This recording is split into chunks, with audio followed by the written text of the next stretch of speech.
expired. Chair recognizes the gentleman from Tennessee, Mr. Duncan. Thank you very much, Mr. Chairman. A big part of the Great Smoky Mountains National Park is in my district, and without objection, I would like to place a statement by Blount County Mayor Ed Mitchell in the record. Mayor Mitchell has been a great leader in trying to find ways to open the park back up, and he's asked the Park Service to let the county operate the park, and has said that they could do so just as capably if allowed to do so. Of course, they weren't allowed to do so, but now, fortunately, our state has come up with really more money than is necessary to open the park back up until Sunday. There's a private community in the Smokies called Top of the World. 24 school children are picked up each day to go to school in the school bus. They were picked up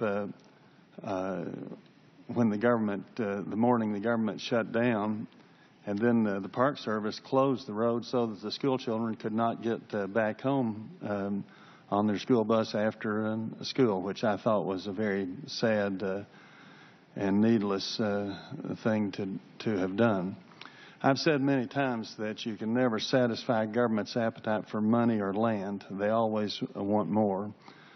Along with more money, they always want more staff. And one thing this government slowdown has shown is that the Park Service is greatly overstaffed across this nation. Many thousands have visited the World War II Memorial and other monuments in spite of the barricades. Hundreds of thousands could safely and comfortably visit the Smokies and other national parks if the roads were not closed.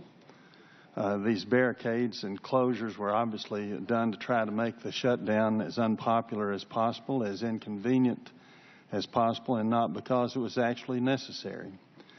This is using the Park Service for political purposes.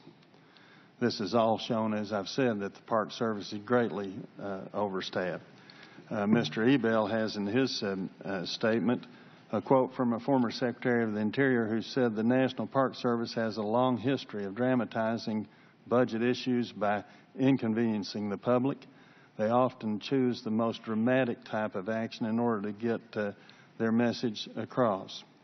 It's unfortunate that the Park Service has allowed itself or cooperates to cooperate in political purposes such as this. And there's been some mention here earlier by several members that the Republicans shut down the government.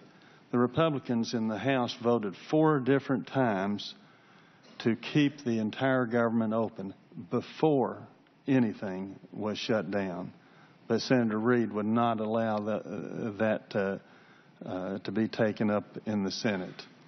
At this time, I yield the remainder of my time to Mr. Gohmert.